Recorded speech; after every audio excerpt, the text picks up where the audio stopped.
നമസ്കാരം. ഞാനിപ്പോൾ ഉള്ളത് പത്തനംതിട്ട ജില്ലയിലെ വലഞ്ചുഴി എന്ന സുന്ദര ഗ്രാമത്തിലാണ്. ഇവിടെ നടക്കുന്ന പടയണിയെ പറ്റിയാണ് നമ്മൾ കഴിഞ്ഞ വീഡിയോയിൽ കണ്ടത്. അതിന്റെ ആചാരാനുഷ്ഠാന രീതികളും അതിന്റെ ചരിത്രവും ഒക്കെയാണ് നമ്മൾ ഈ വീഡിയോയിൽ കാണുന്ന വിവിധ തരം പടയണി കോലങ്ങളെ കുറിച്ചാണ്. പക്ഷെ അത് നമ്മളുടെ അറിവിൽ നിന്നുകൊണ്ട് നമ്മളൊന്ന് പറയാൻ ശ്രമിക്കുകയാണ്. വിവിധ തരം കോലങ്ങളെ നമുക്ക് പരിചയപ്പെടാം. അതോടൊപ്പം പടയണി വിദ്യാഭ്യാസം എങ്ങനെയാണ്, പടയണി എങ്ങനെയാണ് അഭ്യസിക്കേണ്ടത്, പടയണി കളരിയിൽ എങ്ങനെയാണ് ജോയിൻ ചെയ്യേണ്ടത് എന്നുള്ള കാര്യങ്ങളൊക്കെ ചേർത്തുള്ള വീഡിയോ ആണ് ഇത്. അപ്പൊ നമുക്ക് ഇത്തരം സുന്ദര ഗംഭീര കാഴ്ചകളിലേക്ക് പോകാം.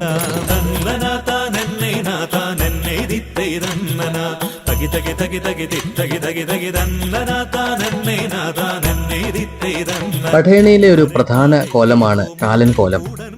കാലൻ കോലം മരണത്തെയും അതിന്റെ അനിവാര്യതയും പ്രതിനിധീകരിക്കുന്നു. യമദൂതനെ പ്രതിനിധീകരിക്കുന്ന കാലൻ പടയണിയിലെ ഭയാനകവും ആകർഷകവുമായ ഒരു കഥാപാത്രമാണ്.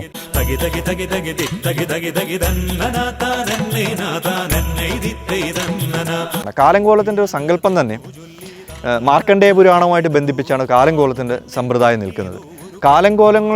കാലങ്കോലം വഴിപാട് പറയുന്ന മഹാമൃത്യുഞ്ജയ ഹോമം കഴിക്കുന്നതിന് തുല്യമാണെന്നാണ് പറഞ്ഞത്. ഒരു കാലങ്കോലം ഞാൻ വഴിപാട് പറയുവാണെങ്കിൽ ഞാൻ മഹാമൃത്യുഞ്ജയ ഹോമം ചെയ്യുന്നതിന് തുല്യമാണെന്നാണ് സങ്കല്പം.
ശിവക്കോലം എന്ന് പറഞ്ഞാൽ ഒരു ഭഗവാന്റെ ഒരു സമർപ്പണമായിട്ടാണ്. അതായത് ഉദ്ദിഷ്ടകാര്യ സിദ്ധിക്ക് അല്ല എന്തെങ്കിലും തടസ്സങ്ങളോ അങ്ങനെയുള്ള കാര്യങ്ങൾക്കൊക്കെ ഒരു മാറ്റം ഉണ്ടാകാൻ വേണ്ടിയും.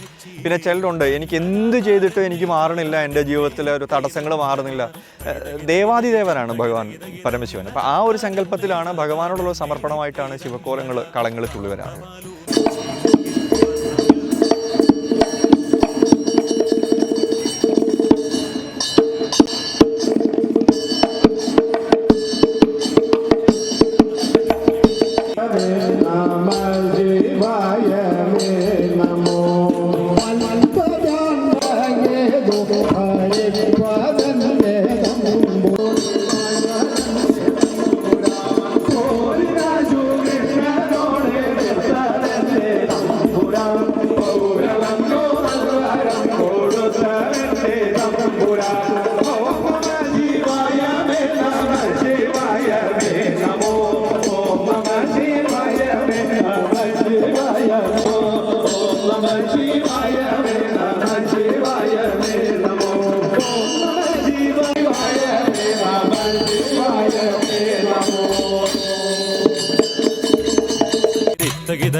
പടയണി കോലങ്ങളിലെ വ്യത്യസ്തമായ ഒരു കോലമാണ് തള്ളമർദ്ദം.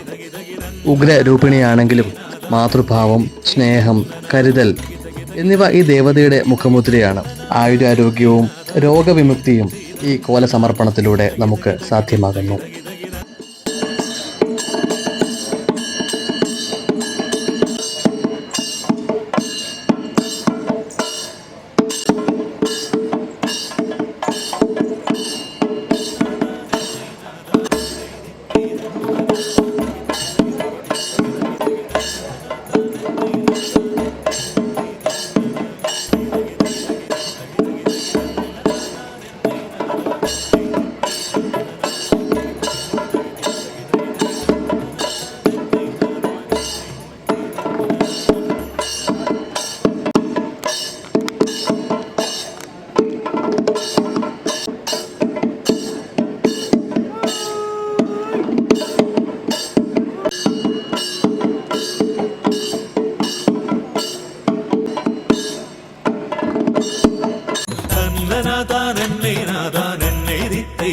പടയണി കോലങ്ങളിൽ വ്യത്യസ്തമായ ഒരു കോലമാണ് അരക്കയക്ഷി. ഒരേ സമയം ശിക്ഷകിയും രക്ഷകിയുമായ അരക്കയക്ഷി ക്ഷിപ്ര പ്രസാദിനി കൂടിയാണ്. കോലത്തിന്റെ സമർപ്പണത്തിലൂടെയും തുള്ളലിലൂടെയും ഈ ദേവതയുടെ അനുഗ്രഹം നമുക്ക് നേടാം.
അന്തരയക്ഷി. വായുവിൽ ചൈതന്യവുമായി നിൽക്കുന്ന അന്തരയക്ഷി രക്ഷാദേവതയായി അറിയപ്പെടുന്നു. കോല സമർപ്പണത്തിലൂടെ ആത്മവിശ്വാസവും സുരക്ഷയും നമുക്ക് ഉറപ്പുവരുത്തുന്നു.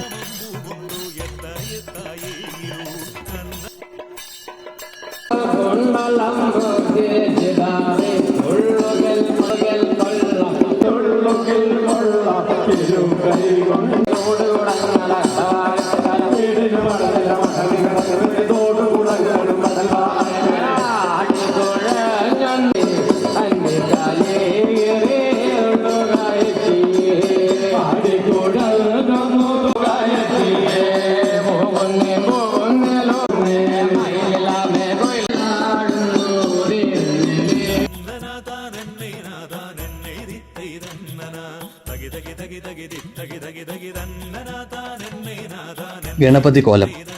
ഗണപതി കോലം ബലിദേവതയാണ്. വിഘ്നം വരുത്തുന്ന ശക്തികളെ പ്രീതിപ്പെടുത്തി അവയുടെ ഉപദ്രവങ്ങളിൽ നിന്നും രക്ഷ നേടുന്നതിന് വേണ്ടിയാണ് ഈ കോല സമർപ്പണം നമ്മൾ നടത്തുന്നത്.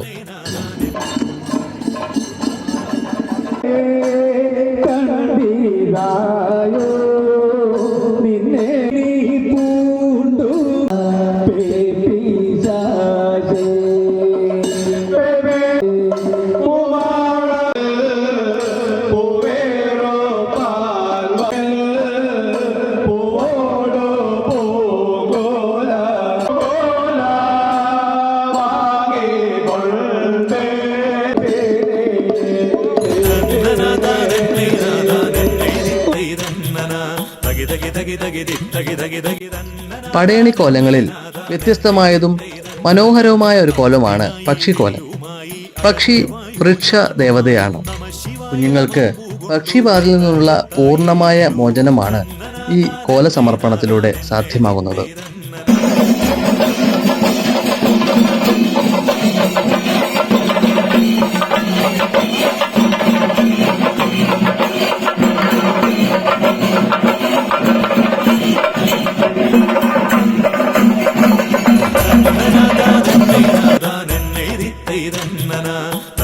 പ്രത്യേകത ഉള്ള കൊല അരക്കി, അന്തര, മായ ഇതൊക്കെ നമ്മൾ വലിയ പടയണി ദിവസങ്ങളിലാണ് ഇവിടെ തുള്ളാറുള്ളത്. ഇത് പ്രധാനമായിട്ടും നമ്മളിവിടെ നടക്കുന്ന എല്ലാ വർഷവും മീനമാസത്തിലെ രേവതി അശ്വതി ഭരണി നാളുകളിലാണ് വലഞ്ചുഴിയിലെ വലഞ്ചുഴി പടയണി നടക്കുന്നത്. അതിൽ രേവതി അശ്വതി ദിവസങ്ങളിലാണ് കോലം കെട്ടിത്തുള്ളുന്നത്. അത് അശ്വതി ദിവസമാണ് ഇവിടുത്തെ വലിയ പടയണി നടക്കുന്നത്. കരപ്പടയണി ഭരണി നാളിൽ നടക്കും. അതാണ് ഇവിടുത്തെ സമ്പ്രദായം. പടയണി സമ്പ്രദായത്തിൽ ആണുങ്ങൾക്കാർക്കും പടയണി ചവിട്ടാം. പഠിച്ചതിന് ശേഷം, അരങ്ങേറിയതിന് ശേഷം ആർക്കും ചവിട്ടാം എന്നാണ് അതിൻ്റെ പ്രത്യേകത. അതിനകത്ത് വേറെ വ്യവസ്ഥകളോ കണ്ടീഷൻസ് ഒന്നുമില്ല. ഇപ്പം ഒരാൾക്കിപ്പോൾ ശരി പടയണി പഠിക്കണം എന്നുണ്ടെങ്കിൽ അടുത്ത പടയണി എന്നാണ് നടക്കുന്നത് അന്ന് വരിക, കളരിയിൽ ദക്ഷിണ വെക്കുക, കളരിയിൽ ചിട്ടയനുസരിച്ച് കളരിയിൽ വരിക, പഠിക്കുക. അടുത്ത പ്രാവശ്യം അത് പഠിച്ചതിന് ശേഷം അരങ്ങേറി കഴിഞ്ഞാൽ അവർക്ക് പിന്നെ പടയണി കലാകാരന്മാർ ഇപ്പം ഏതൊരാൾക്ക് വേണമെങ്കിലും ഇവിടെ വരാം, പടയണി പഠിക്കാം. നമ്മളെ കോൺടാക്ട് ചെയ്താൽ മതി ഇത് കഴിഞ്ഞുള്ള ദിവസങ്ങളിൽ.